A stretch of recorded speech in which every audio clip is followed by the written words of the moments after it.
Welcome everybody to Protera's webinar here today. Today we're going to be talking about high availability and disaster recovery on AWS for SAP.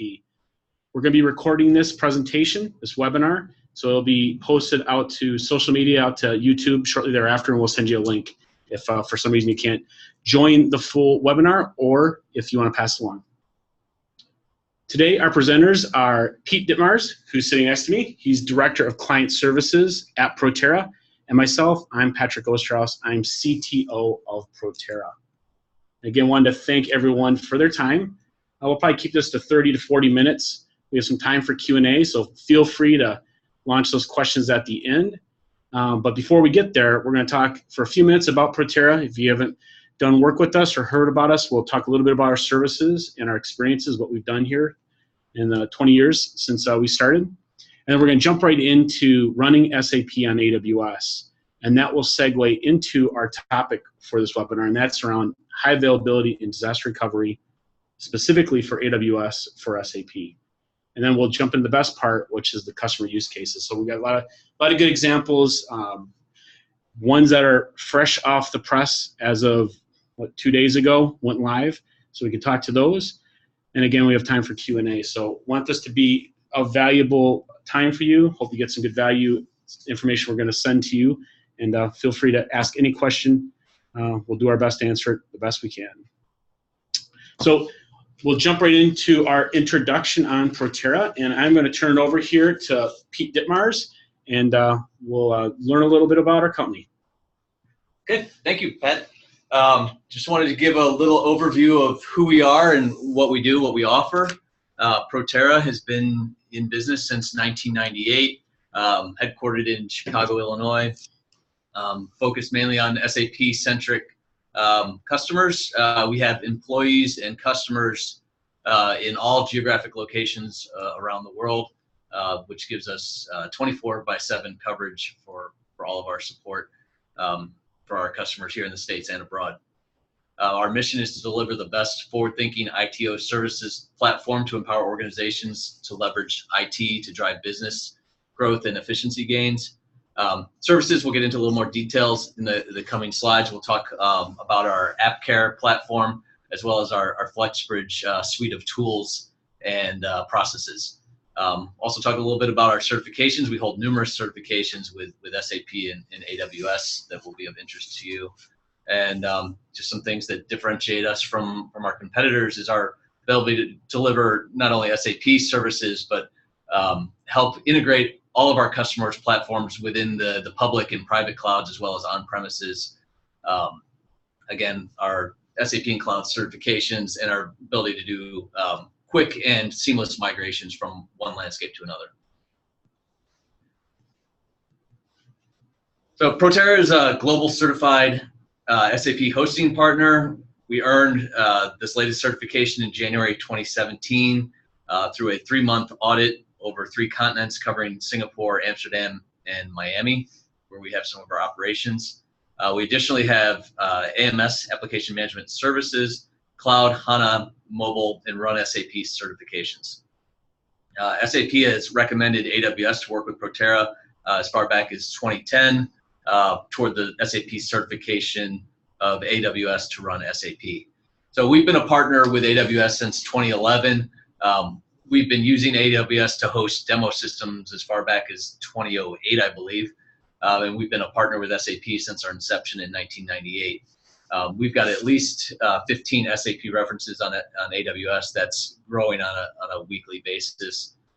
We've got extensive AWS migration experience and expertise with SAP and non-SAP applications.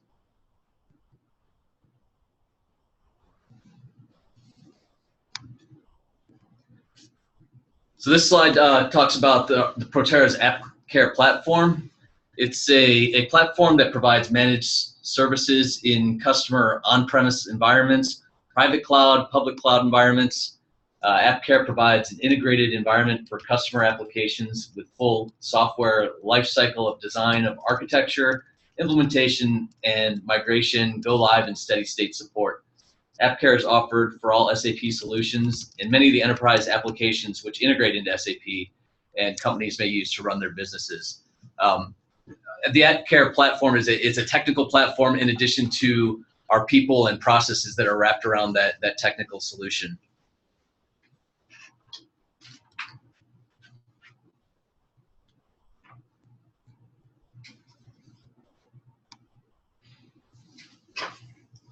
So as far as what goes with the Protera AppCare platform, I mentioned the technical platform itself. We support on-premise applications, private cloud, public cloud, and we seamlessly integrate all those together to provide one common source of support for our customers. So it doesn't matter if all of your systems and servers are in one location or if they're spread out across multiple clouds, or some of it maybe even hosted on your own premises. Our AppCare support team will support all of that in one place. Our people are certified in numerous areas, from SAP to ITIL to AWS hosting certification. We have our own in-house built Protera University for experienced and non-experienced hires that will take new employees anywhere from starting on our help desk, where they get ingrained in the Protera culture and exposed to numerous types of customer environments and customer industries, where they'll follow a in-house design curriculum that will take them on several paths that they choose as they go through their Protera career, which will take these help desk personnel through an infrastructure or a managed services or even a project management track to expanding their knowledge and experience. And that's how we grow and retain our people internally here at Protera. Products we've talked about a little bit with our hosting and our managed services. Also our FlexBridge migration tool, which we'll talk about a little bit later in another slide. It's a suite of tools along with processes that go along with how we optimize and automate our migrations within AWS, from outside AWS into AWS, and pretty much any way a customer could think of. Process-wise, we've got a fully operational project management office. We've got a knowledge base that's linked directly into our ticketing system. We have an ever-growing list of standard operating procedures that is taken from industry best practices, as well as in-house homegrown SOPs based on our own experience. And like I said, that list is growing on a daily basis. Security, I don't want to get into the technical details here, but we've got all sorts of processes and tools and monitoring solutions in place for making sure all our customer environments are secure. And as far as compliance goes, we are an SSAE 16 compliant company. We go through regular audits and provide all that information to our customers and their auditors.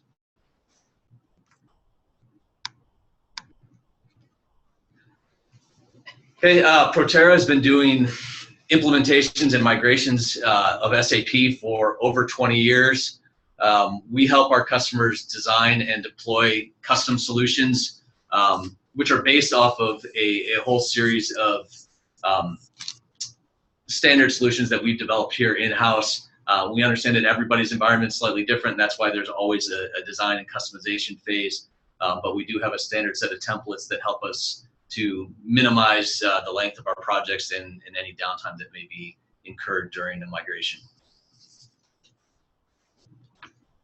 All right, thank you, Pete, so much for that intro. I'm going to do this slide, and then we're going to jump right into the AWS content, and then we'll get into the focus here on the webinar.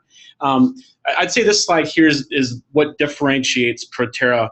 What we focus upon to make ourselves special in the SAP ecosystem, and that is to take the very best of other technologies, including SAP, but especially with public cloud and big data innovations in IT, and bring that to the SAP ecosystem. We have webinars just on public cloud and the best features of that to bring cost optimization and better design to your SAP systems. But at a very high level, you could say these areas all add up to synergy that provides much more features and capabilities and cost savings than on-premise can. So we bring that very best of public cloud and big data and these new technology innovations to the SAP customers. So that'll wrap up our app care. That was a very high level of our managed services. We'll talk at the very end around FlexBridge. We'll jump right now into our focus here on the webinar. So before we start talking about HANDR and AWS for SAP, I wanted to talk just some core features, core requirements for SAP running on AWS.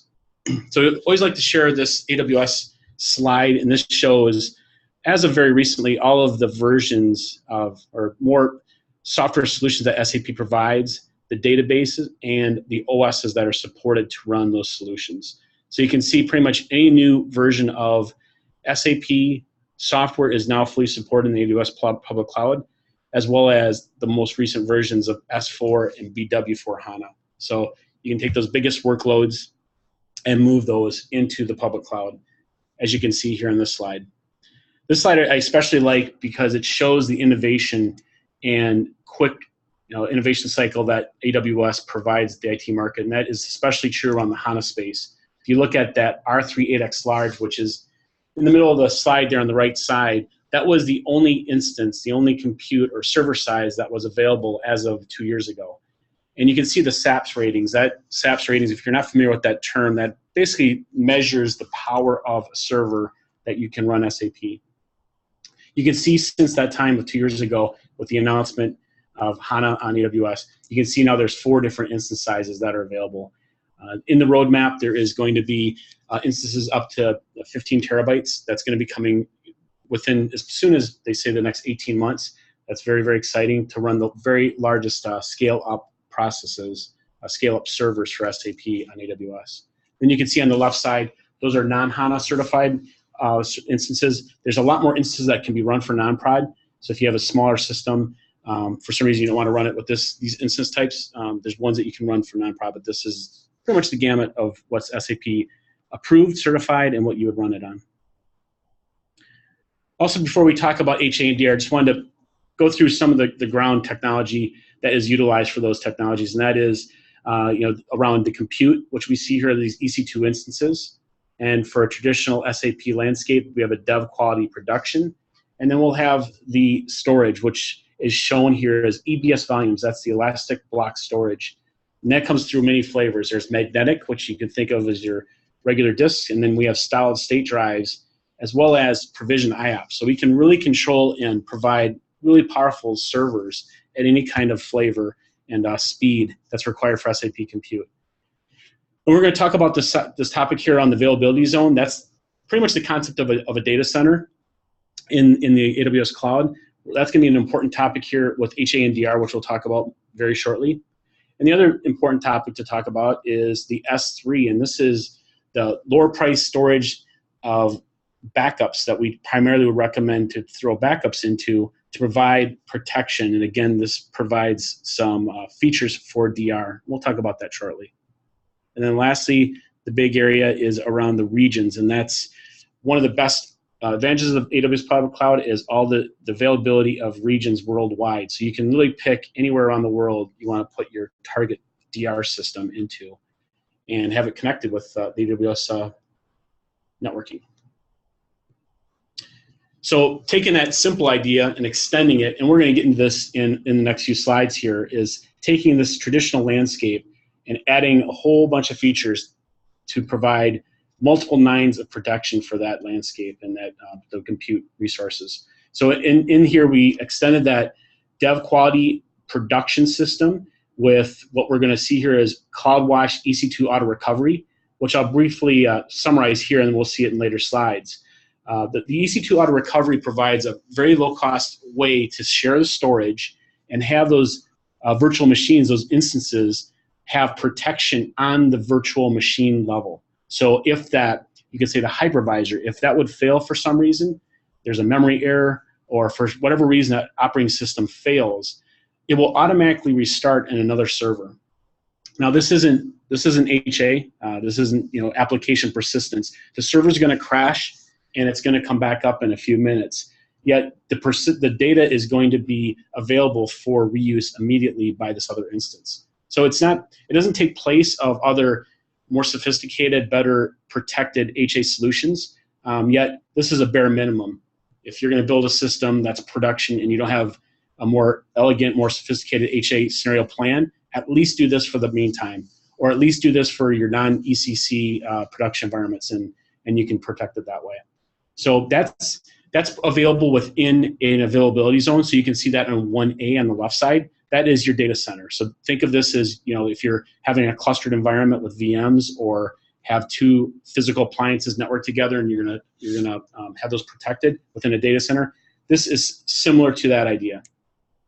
Now, extending this, and we're going to see this much better described in a few minutes, is to extend HA and especially DR across regions. So you can take that protection for either high availability.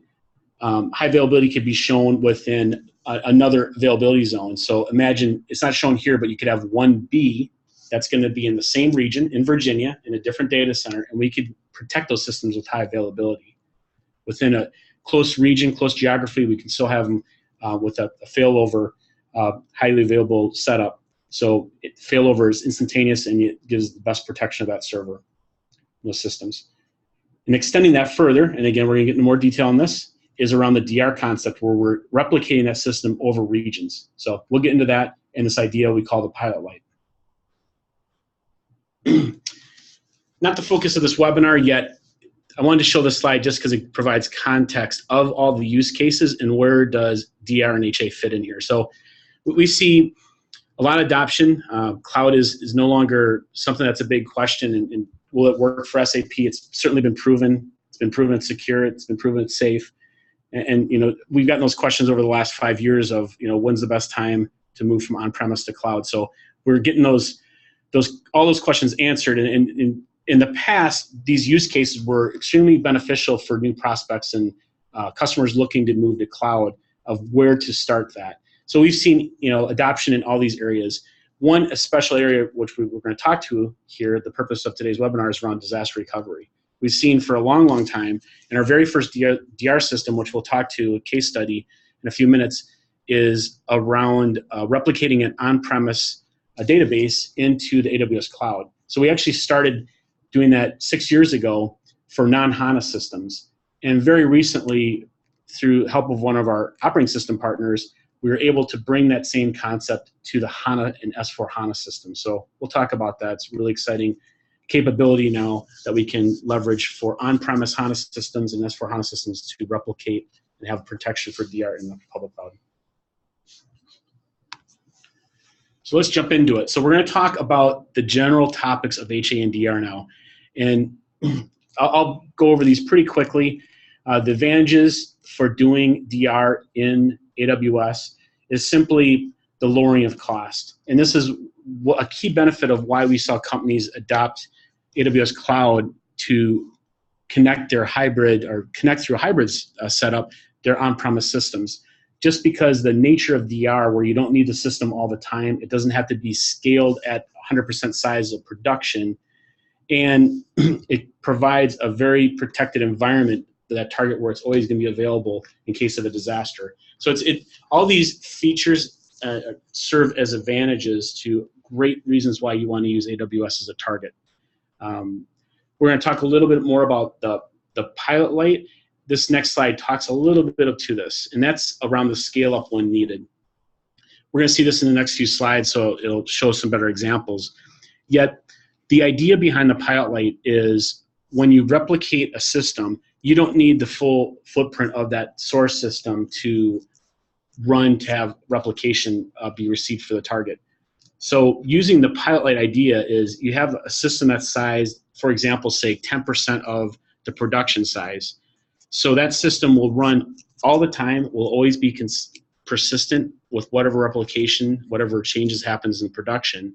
And then we can replicate that system whenever we need to do a test.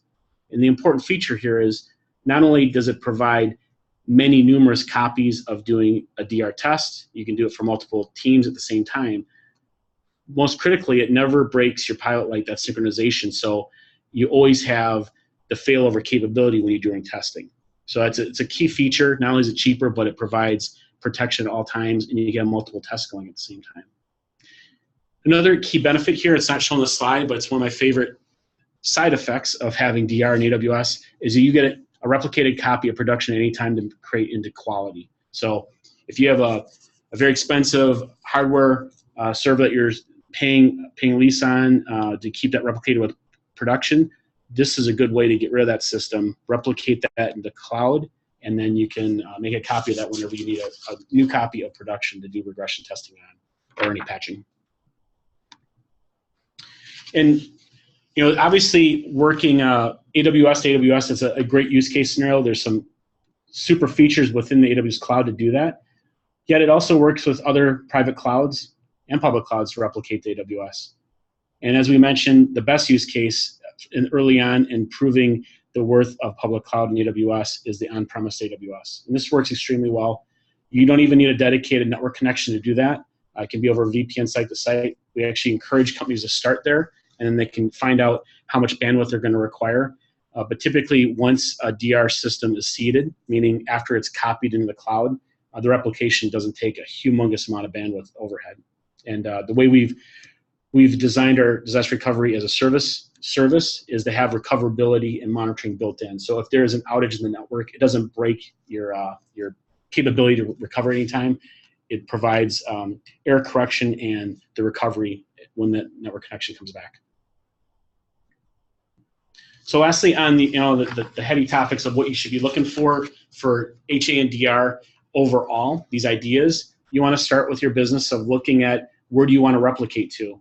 And this is a great feature, again, about AWS. You look at what region you want to, if you're putting both production and DR in there, you can determine where production is best located for the least latency for all users. Now you can pick 4 different regions just within the United States now, multiple in Latin America, multiple within Europe and Asia Pacific. So you have your choice of exactly where you want to put this compute. And the other key part here is you're going to think about the availability zone. So how are you going to design, if you have HA in consideration immediately at the beginning when you build these systems, you might want to consider how you're going to lay out the systems. So it's not just production, it's not just a failover system. As you're going to see, there's going to be considerations around the non-production systems also. So certainly a consideration. The other one, and I don't know if you're familiar with this topic, is very important going in the future for HANA replication. You have different choices between synchronous and asynchronous. Synchronous is going to force and ensure consistency on that target, yet the cost of doing that is that source production system is going to wait till that change is committed on this other side. So it's a very good feature. You have to have a very fast network between the two, so this is capable between the different data centers, different availability zones within AWS, yet you have to make sure it's tested properly, make sure it's working for your environment and your workload. And then lastly, the asynchronous, the other option aside from asynchronous is asynchronous, and that is basically any changes is just going to automatically go to that target, and they're going to be committed as that target system receives them. This asynchronous mode works better for longer distances, outside region scenarios that would be considered for disaster recovery. So you can think of synchronous could be used for HA, and then either synchronous or asynchronous could be used for high availability. Just synchronous requires a very good high-speed network between the two systems. And lastly, you're going to see this might be new terms to you, is the scenario around performance and cost optimized. And that brings me right to our next subject, and we're going to talk about performance cost optimized next here in this next section. So let's jump into it. This is HA and DR for AWS, on AWS for SAP. So these terms, when you talk about cost optimized and performance optimized, these are terms that have been coined by SUSE. And SUSE is Linux Enterprise Server Operating System for SAP.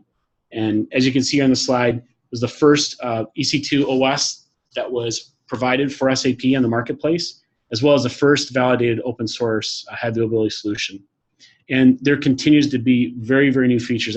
Just today I read of a new feature that just came out around high availability that's built into the newest version of the operating system. So if you're looking at designing HANA systems, S4 HANA systems in AWS, take a look at SUSE. There's great synergy, especially around S4, any new compute. And you're going to see here, these are actually SUSE slides. I thought they did best justice over their solution, so chose to use them instead of reinterpreting the features of the software. So as you can see here, that the breakdown here on the enterprise, the SLES, you could call it, SUSE Linux Enterprise Server for SAP applications. You can see in the light green advanced features for this special flavor of their operating system made just for SAP. So you can see here this high availability capabilities, which we're going to delve into, as well as some additional security features around encryption that's available for SAP. And I encourage you to look more about that. We're not going to get in details on the security aspect here today, but certainly if you're interested, ask us or reach out to SUSE for more information around their encryption capabilities. They have some very new applications that are worthwhile if you're looking at encryption for your enterprise. So from a very high level, what does Enterprise Server for SAP give you? So again, we're going to look at the high availability options that are built into the OS, as well as the synergy with SAP HANA for the system replication. So some really cool things. We have some examples and even some animations to show these topics of how SUSE does it. As I mentioned, the enhanced system security. Couple things that aren't on here. One is around the patching. So you'll see some really cool features around live patching, which provides the capabilities to do live OS patching without having to reboot that operating system.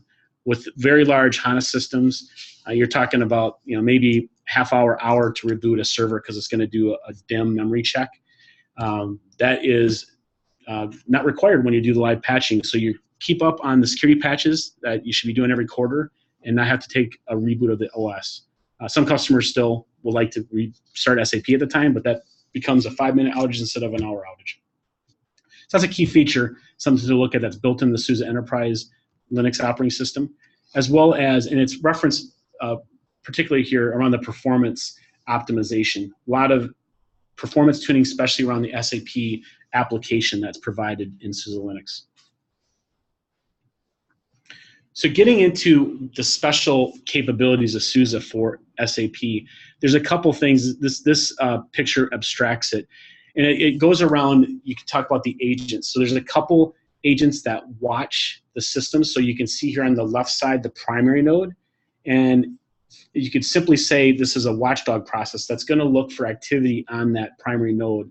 Not only if the OS is up, but it's going to look through the vitals within the operating system services, within the database of HANA, within the platform of HANA, all of its services, for example, the IoT capabilities, and then going into the application of SAP itself. So you can pinpoint specific services and make sure those are all healthy. If not, it will automatically fail over to that secondary node. And what's special about that, not just you can see it, is the automation that happens when this occurs. So it's the automation of doing the rerouting on the AWS network, making sure that failover happens to the secondary subnet, updating the DNS records accordingly. So all these features that, to do this manually is going to take hours. It's automatically automated and watched through the operating system. So those are the features that are going to be provided within that the SLES operating system agents. There is some configuration required. Us at Protera, as well as SUSE, have been doing it for many months. It's new technology, so when I say months, it's it's only been out for about 6 months, but we've been testing it very thoroughly. We have a couple customers that are running it production already. So that's from a high level of the pieces involved. From this, we're going to talk about the performance and cost-based optimized. So how do we use these technologies? This is, if you're familiar with HA, for non-HANA systems, this is, you've seen this before. So the special capability here is that it's built for HANA and S4HANA, and now SUSE is taken to the next level with providing some really cool features on top of that. So the very first one we're going to talk about is performance optimized. And you can think of this as the scenario where it's active-active. So if you're going to have a dedicated server on that other side, it's going to be waiting at all times, not only waiting, but it's going to be replicating. So the key part here you can see on the left side is that preload. The preload means it's taking all those changes and it's committing it to memory. This is key because HANA system, as I mentioned, when it restarts, it could take a while to load all that data into memory. It could take a good 20, 30 minutes. So it's important that if you're looking at a failover scenario, you want that system back up in seconds, not in minutes. So this scenario if you want, the multiple nines availability and protection for your system, this is a good place to start. And again, this is going to be active, so you're going to have that node B preferably sized just like node A. And this is the magic of AWS Public Cloud, where you can resize A as needed. So you don't have to have a 2 terabyte HANA system if you're only at 488 today. And then you'll save money also on that replicated failover pair. So that's another big advantage of having AWS to do HA, is you can size node A for its workload today. As it grows, you will scale up A and B. So that's the performance optimized. Now the other comparison is cost optimized. Why we call it cost, and I'm going to show an example. I hope it helps make this a little clearer in the steps involved here through an animation. But before we get there, the high level here is that we're going to use the quality system. So we want quality sized at least as big as production. So just for example sakes here, we have a PR1 system. Let's say it's 600 gig HANA. So to make sure that we have that node B sized properly, we're going to want to have a 1 terabyte node or 1 terabyte HANA instance on node A. We're also going to want to have a 1 terabyte system on node B. Now, that 600 gig, you'll have plenty of room on A for future growth for the production system. And then on node B, you have quality running. And let's say quality, it's best practice, you want to keep the same amount of space available for quality. So that's another 600 gig. But you have another 400 gig that's just available for future growth, but you're not using it today. So what we can do is we can actually, through the capabilities within SLES for SAP, we can take these processes and the pacemaker, the watchdog, those processes that are watching for replication, and replicate to a pilot light. So a smaller, not loaded, preloaded on secondary. If you see that in the second line on the left side, it's going to replicate it through storage. So it's going to replicate changes from node A on storage to node B for production, and quality's up the whole time. They're separate HANA systems. And then when production fails over, or you have to do a test, then we have to look at doing something with quality. And I'll show that for the animation. I think it'll make a little more sense with that. But you can see that there. The use case here is customer wants some form of DR. They don't want to pay for having another node active, that node B that's dedicated just for failover. So they reuse the quality system for that. And there's certainly cost to this. One is when you fail over, you lose quality. So what do you do there? So some scenarios, some discussions there. But it's a very good example for customers that don't think they can afford a DR system that's active, actively replicated, and not using just backups. That's certainly a great use case here. Good thing to look at. So with that, we'll actually go through a simulation here, an animation of a failure for this HANA system using the cost optimized. So in first, what we're going to do is we'll show this EC2 auto recovery for one of the app servers. So you can see there it's shown as server 3 on the bottom. For example, let's just say we have 30 users on both server 3 and 30 users on server 4. So what's going to happen is we have a hardware failure on server 3. So this guy is going to crash. And upon failure, it's not shown here, but the storage is shared. It's shared with this instance that's tagged. And if you're familiar with AWS, in the console, you're going to go to that instance and just tag it to say, hey, I want this this system watched by CloudWatch, which is the native monitoring in AWS. And with that monitoring, it's going to enable that system to start up automatically. So we're going to see that. So it does fail over, it starts. Now, if you have log and load balancing, users that were on server 4 are going to not be affected. All the users in server 3 are going to get disconnected. Any job that was running on server 3 is going to fail. But that login group, once this system comes back up, it's going to automatically see any new requests. It'll put them back between server 3 or 4, depending on how it's loaded. So again, not persistent application HA, yet if you don't have that, this is a very good, at least a simpler solution for HA that you can protect SAP compute. So that's the example of a failure of the app server. Now we're going to look at the failure of the HANA system. using cost optimized. So now we're gonna have a failure on the left orange square there. So that database fails, or it could be the OS, whatever it might be. It's going to be a failure within that server, within the application database operating system. So SUSE is going to see there's an issue, and now we have to fail over to this cost optimized failover system. So on this other side, up till now we've been talking about Zone A. That's one data center. Let's say it's in Virginia. 15 miles away, we have another data center in Virginia, and we have our dev system and quality running here. So this is a real life scenario. This is what we built for a customer. They had if I remember correctly, I think it was actually like the example I just mentioned. I think prod was 600 gig, and the other systems they could fit within this 1 terabyte instance for the right side. So they have quality running there, which was 600 gig. They have dev, which I believe was under 100. And then they have this replicated pilot light for production, which the term master and slave doesn't really exist. SAP doesn't use that, but just for the icons, these are AWS images. Just wanted to show that this is going to be the replicated failover. So when it fails, we're going to now identify that we have to bring down quality. So quality is going to stop. And this is all provisioned automatically. So you can script this to automatically happen when there's a failure. It's going to bring down quality. So this automatically happens in the sake of time. And then watch the S. It's going to resize automatically. So we're going to see the system resize from 100 gig up to 600 gig. So it's freeing the memory from bringing quality down. It's going to resize production to its rightful size to run production. Keep in mind there is an ETA. SUSE recommends in the white paper it could be an hour, just for the largest compute. That has to be tested.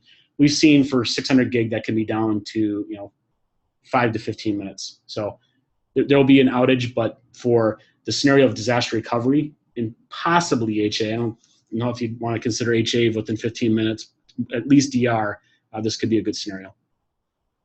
And then lastly, to get users back in the system, SUSE has to then reallocate that virtual IP, this VIP. You're going to see this flip from the original system over to the target. So with that, users are reconnected and business as usual is occurring. Now, when Zone A, the instance there is healthy again, you're going to bring up HANA, and the great thing about SAP and the design of replication, it's just going to automatically bring that original system back in sync, and you just flip over when that system's back available. So great design by SAP. It makes it simple to flip back. And lastly on this, talking about the scenarios here that SUSE has, I like to share this one because it shows, in the best case scenario where you have a customer that is replicating from node A to node B. So they're getting all the advantages of active-active. That system's protected within a region. So they have application persistence. They have the highest nines protection of the compute for SAP, as well as the storage.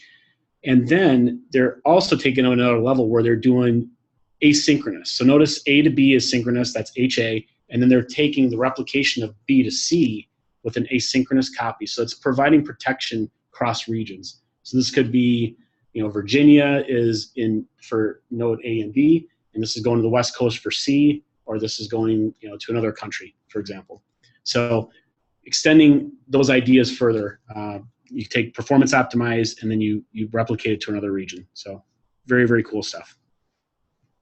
All automated. So in summary, we have 2 slides, and this talks about, I'd say, more in general. You could talk about the topics, business continuity. So if this is HA or DR, there's 5 categories you can think of. And this next chart is going to go into these a little better. I'll describe them. This chart is an AWS slide, which really does a nice job describing the options and how it should be architected. So you can see in the top here, we'll talk about high availability. And this is focused upon HANA. So you can see there's a NetWeaver system also, that's an example, but all the HA and DR that's shown as an example here is for HANA specifically, or S4HANA. So the scenario 1 we've mentioned before, that is the auto recovery. So you can see that in the middle of the diagram. Notice it's in one availability zone. So you use auto recovery within availability zone within one data center to replicate. You need a high speed, I'm sorry, it's not so much the network's required, but it has to share storage. So the requirement there is the shared storage is only provided within one availability zone.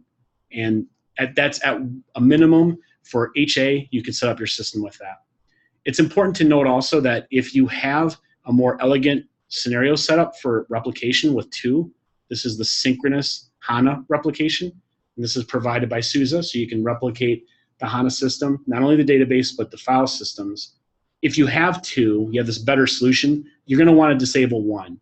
Because what's going to happen if you have two enabled, it's going to try to fail over, but one is also going to fail over too. So you're going to want to have one or the other. If you have two, you would not do one in that scenario. So 1 and 2 is the options there for high availability. Again, EC2 auto recovery is within availability zone with one data center, and 2 provides the capability to go outside that availability zone or data center to have protection outside that data center. So you certainly could do it within a data center, but the value within AWS is you have this protection within a region, might as well use it in your design.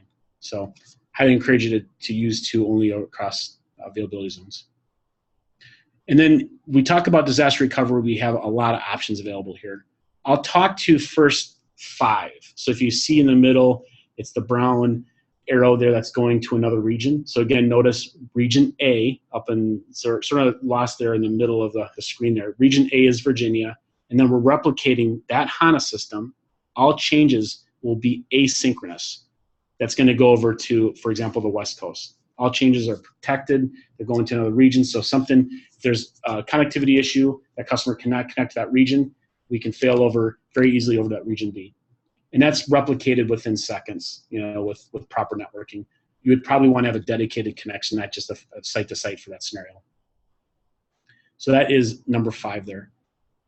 And then what 3 and 4 is in regards to is we're talking about HA and DR on the system level, where it's replicating the database, it's replicating the application, the operating system, file systems, all this. Yet there's other levels of protection that you certainly still need and want, and that is with your backups. And so the backups with 3 and 4 provide the capability to back up to S3.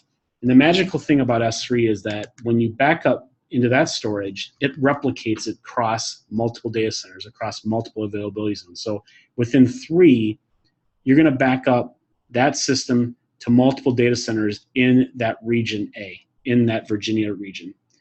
Now, to take that one step further, you can take those backups in 3 and replicate that to another region. So this would be one form where you could do 5, where you can, you could do 2, where you do high availability within a region, and then instead of setting up another system for DR, you could do number 4, where you replicate the backups to another region to provide that protection. So your RTL, RPO with HA within a region would be very high, or very good, I should say, very low numbers for time. Yet you could provide good protection if there was an event where that region was not available and you had to recover the system into another region. You could do it without having to require a DR system in region B that's being replicated, and do that through backups. So it's not really a one option is required or one is best. Certainly having HA is the best form of protection with number 2, but it requires you to have an active system set up. So if that is not possible, you could do disaster recovery to another region. And if that's not possible, we would encourage you to at least do your backups and put those into another region with that number 4. So with all that said, these are the scenarios, considerations, things to look at. We're going to talk about our customer scenarios here, and this is the best part of it, because this is not just the talking to you with all theory. This is what's in practice right now, and what customers are reaping the benefits for. So I'm going to switch back to Pete, because Pete knows our customers best, and he can talk to you some of these very, very new solutions, and all these are focused around HA and DR. All right, thanks. As Pat mentioned, this some new recent examples of some customers that we moved into AWS. This one here, Pacific Drilling, was kind of the end of 2016, beginning of 2017. They were moving from another provider into Amazon, along with Protera application support. And as you can see from the extensive list here on the right, they've got pretty much the full suite of SAP applications. We were able to migrate all of them into AWS in one outage for their production environment, from SAP Business Suite on HANA, Gateway, BobJ. You can read the rest of the list there, but again, able to do that using our FlexBridge suite of tools and processes with one weekend outage. At the time for the initial migration, HADR was not in scope. This was strictly a migration to get into AWS. But doing that alone, their IT director estimates that they save about $1 million over 3 years. And we have put together a DR solution for them that is yet to be implemented, but we're working on scheduling that with the customer, and they expect to save a considerable amount of money once that's in place as well. Not to mention the security benefits that they get from that. Here's another recent migration. This is GulfMark Offshore, actually a very similar company to Pacific Drilling.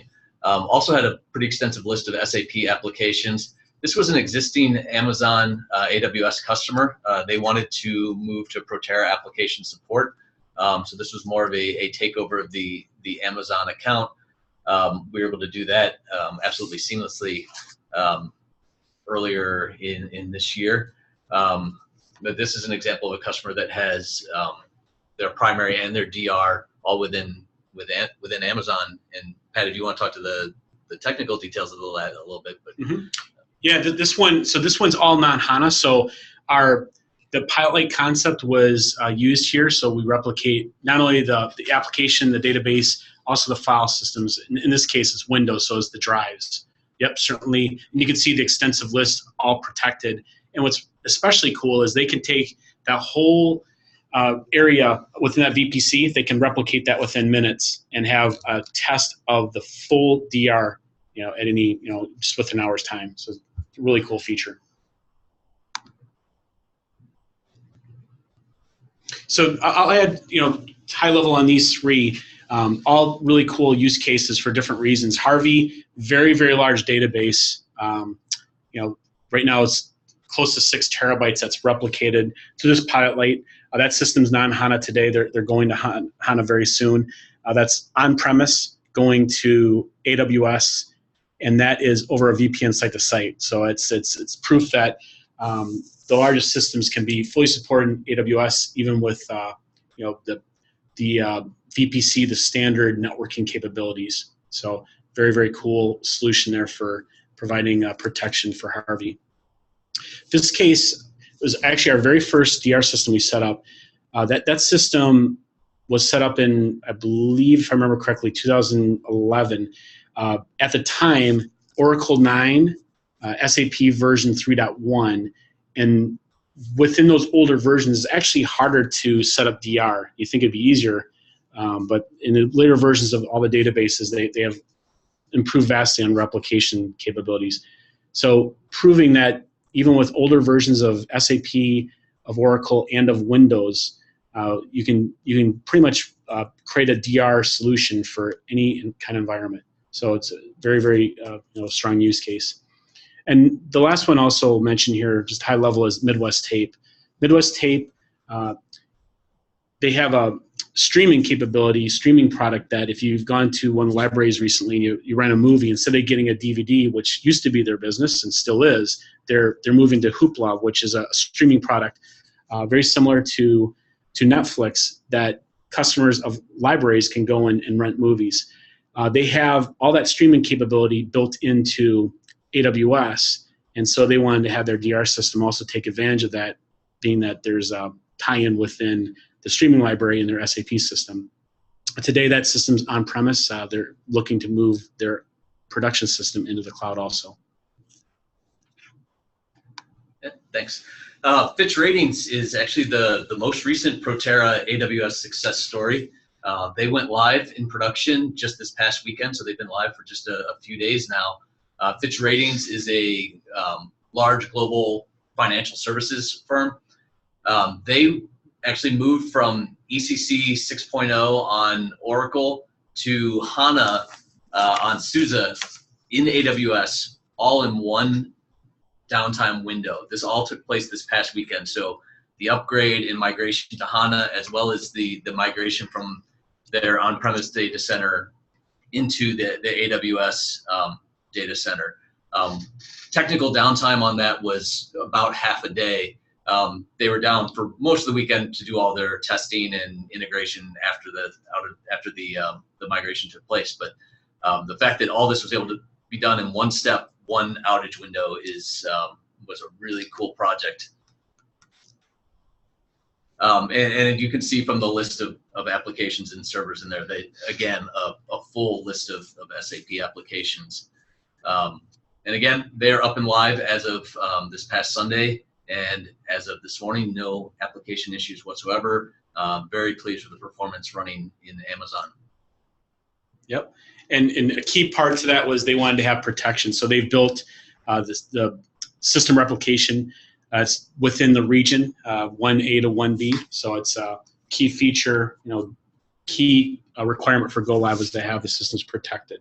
So that's as Pete mentioned, it's been a very good project. And not only that, we were able to test that failover during the same outage window. So a lot going on in one window, but that's how our FlexBridge suite of tools and processes has been set up to try to incorporate as many changes into one window, because we know any sort of outage is detrimental to any business. So the more we can limit that to one window, the happier our customers will be.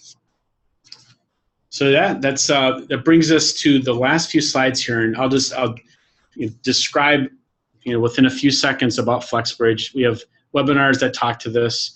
To Pete's point, what Fitch Ratings leveraged was to transform their business from ECC on Red Hat Oracle, moving that to AWS Public Cloud, onto SLES, running the latest version of SAP on HANA. So the way that this works is the technology sits on top of SAP tools to provide these transformations. So again, one downtime, one migration step, and it encompasses best practices, as Pete mentioned at the top of the webinar, of things that processes that we've been set up for 20 years. So encourage you to look at our website and get a free assessment. And at this point, we can flip over to Q&A. So any questions, feel free to type them in. Got a couple minutes here. I know we went 50 minutes already, had a lot of content. And so feel free, if you have any questions. I have a few that were submitted right at the beginning, so I'll go with those first, but feel free, ask away. So the first question here is around the network requirements for the HA and DR. What would be the requirements there to look at for what you need? So it's a good question. If you're looking for source systems within AWS, everything's pretty much already out of the box. You pop your SAP system into an AZ, and then you can make the choice of if you want high availability within that same AZ, or you want it to another AZ within that region. So that's, as I mentioned before, it's best to put into another AZ because you get protection within a different data center within that same region. So that would be our recommendation for that HA within AWS. For DR, we recommend that you would go outside the region. And so to make it very clear, HA, there is no question about the capability of the networking. You're within that same region within AWS. Within DR, you're also going to have very good networking capabilities within the AWS network. Yet you will pay cost for the outbound traffic outside that first region. So that production system, the data it sends out, there'll be a marginal. It's a very nominal fee, but have to make sure that the customer understands that there will be a nominal fee for the data that's sent out for replication. So within AWS to AWS for high availability or DR, no concerns on network capabilities. The concerns come in when you're going on-premise to the cloud. So you have to consider having probably a dedicated connection, being that this is your production failover or disaster recovery system. When I say failover, I don't mean HA. It's a production DR system that's going to be replicated in the cloud. So you got to make sure you have proper bandwidth. So what we found is usually never an issue with customers wanting to adopt Direct Connect, being that this is going to be the customer's data center. So they want to have a fast connection. They're replacing their on-premise data center networking capabilities. They're going to need a very fast network connection. And today you can get 1 gig or even up to 10 gig for nominal, comparable nominal fee. So it's certainly worth looking at that. Next question was around the amount of delta each day. And is there any guidelines on delta of replication? And this gets into the sizing of the pipe, essentially, of those systems. So we certainly see a lot bigger transaction logs within HANA versus our non-HANA systems across the board, whatever the source, if it's Oracle or SQL Server or DB2. There's going to be more transaction logs, more data being sent over. But as I mentioned, it makes sense if you're doing DR into AWS from on-premise. It makes sense to have a dedicated connection. So I think that those two questions go together. And then the next question here is around size of the systems, and is there any limitation within DR capabilities today in AWS? There's no technical restrictions for DR HA between the size of the systems. It's more of what's currently certified by SAP.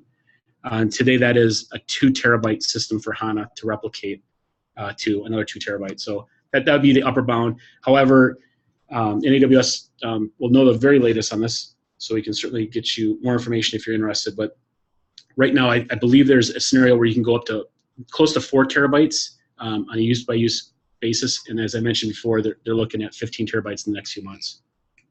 So that is something to look at. Got a few questions here from online. I just popped in here in the last question.